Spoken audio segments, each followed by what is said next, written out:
అప్పుల బాధలు వెంటాడుతున్నాయా? అయితే 6 JVR వారి జాతిరత్నాలు ధరించండి. నమస్తే, వెల్కమ్ టు మనం టీవీ. ప్రస్తుతం మనతో పాటు ఉన్నారు వంటింటి చిట్కాల మాస్టర్, ప్రముఖ ఆయుర్వేదిక్ డాక్టర్ చిట్టిబొట్ల మధుసూదన శర్మ గారు. డాక్టర్ గారితో మాట్లాడతాం. డాక్టర్ గారు నమస్తే. నమస్తే. ఎలా ఉన్నారు డాక్టర్ గారు? బాగున్నానమ్మా, మీరు ఎలా ఉన్నారు? నేను చాలా బాగున్నాను డాక్టర్ గారు. డాక్టర్ గారు, ఈ కాల్షియం లోపం, అలాగే విటమిన్ డి లోపం, అలాగే కీళ్ళ నొప్పులకి అసలు వీటికి మధ్య సంబంధం ఏంటి అని అంటారా? అంటే ఈ లోపాల వల్లనే కీళ్ళ నొప్పులు వస్తాయి అంటారా? అలాగే కీళ్ళ నొప్పులు తగ్గడానికి కూడా ఒక మంచి రెమెడీ చెప్పండి డాక్టర్ గారు. ఎక్కువ శాతం మందిలో ఈ లోపాల వల్లనే ఈ యొక్క కీళ్ళ నొప్పులు, ఎముకల నొప్పులు ఇలాంటివన్నీ వస్తుంటాయి అమ్మా. కాబట్టి యాక్చువల్గా ఏంటంటే కాల్షియంకు డి విటమిన్కి చాలా అవినాభావ సంబంధం ఉంది. అంటే భార్యాభర్తలాగా, లేకపోతే తండ్రి కొడుకులాగా, అన్నదమ్ముల్లాగా, అక్కచెల్లెలాగా అని చెప్పుకోవచ్చు అనమాట. కాబట్టి ఒకటి లేకపోతే దాని ప్రభావం అంత ఆశించిన స్థాయిలో ఉండదు.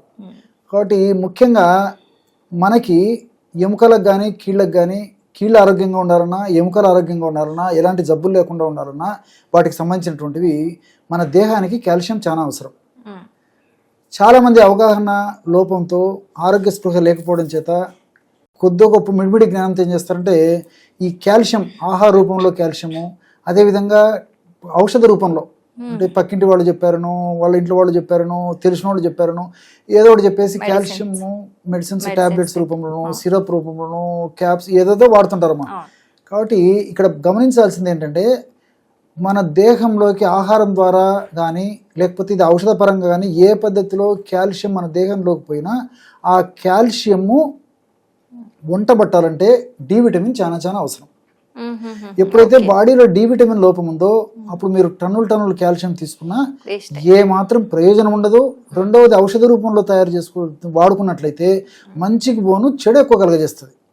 దానివల్ల ఇంకా ఎముకలకు కీళ్ళకు సంబంధించిన సమస్యలు ఇంకెక్కువ అయిపోతాయి. కిడ్నీ ఫిల్టరేషన్ దెబ్బతింటాయి. ఆ తర్వాత మెదడుకు సంబంధించిన కొన్ని ప్రాబ్లమ్స్ వస్తాయి. జీర్ణ వ్యవస్థకు సంబంధించిన ప్రాబ్లమ్స్ వస్తాయి. కాబట్టి అంటే డి విటమిన్ చాలా చాలా అవసరం. సూర్యభగవానుడు చక్కగా ప్రత్యక్షం అవుతూ నా ఆశీర్వాదాన్ని తీసుకోండి అని చెప్పేసి మనం గుర్తు చేసుకున్నప్పటికీ మనం ఆ భాగ్యాన్ని నోచుకోగలేకపోవడం మన దురదృష్టం. దీనివల్లనే మరి విటమిన్ డి లోపము ఎక్కువ శాతం మందిలో, 100లో దాదాపు 90%, 95% మందిలో కలుగుతుందంటే మనకు ఆ సూర్యకిరణాల నుంచి వచ్చేటువంటి ఆ యొక్క ఎఫెక్ట్ మన దేహం మీద ఉండకపోవడం చేత, డి విటమిన్ ప్రొడక్షన్ లేకపోవడం చేత, మనకి అనుకున్నంత పద్ధతిలో డి విటమిన్ లేకపోవడం చేత, ఈ కాల్షియం కూడా సక్రమంగా మన బాడీ లేకపోవడం చేత ఈ యొక్క సమస్యలు కలుగుతున్నాయి. కాబట్టి ఏమంటే ఖచ్చితంగా మరి డి విటమిన్ చాలా చాలా అవసరం. డి విటమిన్ కోసం అని చెప్పేసి మరి పుట్టగొడుగులు ఇలాంటివి వాడుకుంటుంటారు. అదేవిధంగా ఈ బీన్స్, పాలకూర, అదేవిధంగా పాలు, పెరుగు, తర్వాత మాంసాహారం, చేపలు, వీటిలంతా అంతో ఇంతో డి విటమిన్ ఉంటుంది కానీ ఆశించినటువంటి స్థాయిలో ఉండదు. మరి ఎక్కువ శాతంలో మాత్రం పుట్టగొడుగులు ఉంటుంది. పుట్టగొడుగులు అందరికీ దొరకవు, మష్రూమ్స్. సో రెగ్యులర్గా పుట్టగొడుగులు తీసుకున్నట్లయితే మరి డి విటమిన్ ఆశించిన స్థాయిలో ఉండేటువంటి పరిస్థితి ఏర్పడుతుంది కానీ అది అందరికీ అందుబాటులో ఉండేటువంటి పరిస్థితి లేదు. సో మిగతా వాటిల్లో డి విటమిన్ ఉన్నా మరి సరిపోయినంత డి విటమిన్ ఉండదు. మనం డైలీ కావాల్సిన డి విటమిన్ అన్ని పదార్థాలు మనం వాడుకున్నప్పటికీ ఆశించిన స్థాయిలో ఉండదు. కాబట్టి ఇలాంటి ప్రాబ్లమ్స్ వల్లనే ఈ యొక్క లోపాలు కూడా ఎక్కువైపోతున్నాయి అన్నమాట.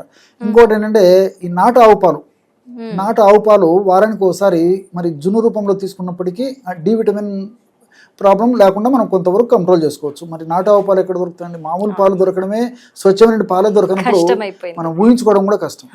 సో వసతి ఉండి, వీలుండి, అవకాశం ఉండి, అన్ని అనుకూలంగా ఉంటే అట్లా ఫాలో కావచ్చు. లేని పక్షంలో మాత్రం ఎటువంటి పరిస్థితుల్లో నిర్లక్ష్యం చేయకుండా ఖచ్చితంగా 15 సంవత్సరాలు దాటినటువంటి వాళ్ళందరూ మరి కనీసం సంవత్సరానికి ఒకసారైనా డి విటమిన్ టెస్ట్ చేసుకొని డి విటమిన్ లోపం ఉంటే సప్లిమెంట్ అన్న వాడుకుంటున్నారు.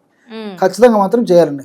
లేకపోతే తాత్కాలికంగా దాని యొక్క ప్రభావం కనిపించకపోవచ్చు కానీ మరి ముందు రోజులు గడిచే కొద్దీ, సంవత్సరాలు గడిచే కొద్దీ మరి ఎముకలకు సంబంధించినటువంటి సమస్యలు, ఎముక నొప్పులు, తర్వాత ఆస్టియోపోరోసిస్ అని, ఆస్టియోమైలైటిస్ అని చెప్పేసి ఇతర అనేక రకాల ఎముకలకు సంబంధించిన జబ్బులు, అదేవిధంగా ఆర్థరైటిస్, ఈ కీళ్ళకు సంబంధించినటువంటి జబ్బులు, ఇలాంటివన్నీ కూడా వచ్చేటువంటి అవకాశం ఉంటుంటుంది అన్నమాట. కాబట్టి ఈ డి విటమిన్ని ఆ పద్ధతిలో మనం ఫిలప్ చేసుకునేటువంటి పరిస్థితి ఉండాలి. అదేవిధంగా కాల్షియం, నువ్వుల్లో విపరీతంగా కాల్షియం ఉంది. సో అలాంటి నువ్వులు వాడుకోవచ్చు. అదేవిధంగా ఇప్పుడు పాలలో అంత ఇంత కాల్షియం ఉంది, పెరుగులో కాల్షియం ఉంది. ఇలాంటి పదార్థాలు, తర్వాత ఈ డైరీ ప్రొడక్ట్స్లో కూడా మంచి కాల్షియం ఉండేటువంటి పరిస్థితి ఏర్పడుతుంది.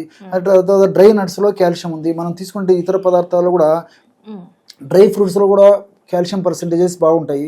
కాబట్టి అదేవిధంగా ఆకుకూరలు కూడా మరి కాల్షియం బాగుండేటువంటి ఆకుకూరలు కూడా ఉన్నాయి. సో ఇలాంటివి బాగా తీసుకోవడం చాలా చాలా మంచిది. సో ఇది మరి యాక్చువల్గా ఏంటంటే మోకాళ్ళ నొప్పులకు సంబంధించి మరి ఫార్ములా గురించి మనం ఆలోచించినట్లయితే, సరే తెలుసో తెలియకో అవగాహన లోపంతోనో మరి ఏదో ఒక పద్ధతిలో నొప్పులు వచ్చాయి, వాళ్ళకి తగ్గడం ప్రధానం. సో ఆధునిక కృత్రిమ రసాయన ఔషధాలు వాడుకోవడం వల్ల మరి తాత్కాలికంగా ఉపశమనం కలిగినప్పటికీ దానివల్ల వచ్చేటువంటి బాధలు అనేకం.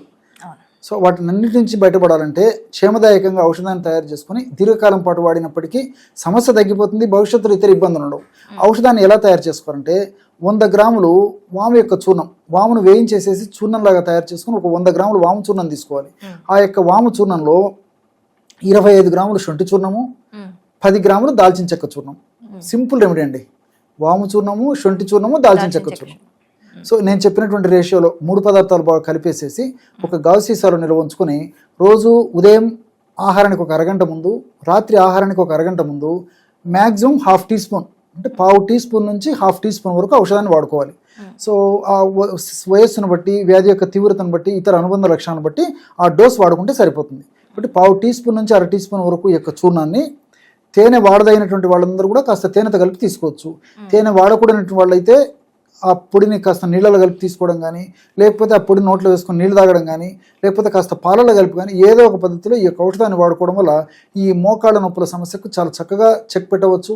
మోకాళ్ళ భాగంలో కలిగేటువంటి పోటు, సలుపు, బాధ, అసౌకర్యము, వాపు ఇలాంటి అనేక రకాలైన అనారోగ్య పరిస్థితులని తొలగిపోయేందుకు ఈ 3 పదార్థాల్లో అంటే వాములో ఉన్నటువంటి రసాయన పదార్థాలు, థైమాలు, థైమోక్వినాను, సాపోనిన్స్, అదేవిధంగా ఫ్లేవనాయిడ్స్, పాలిఫినాల్స్ ఇవన్నీ కూడా ప్రత్యక్షంగా పరోక్షంగా ఉపయోగపడతాయి.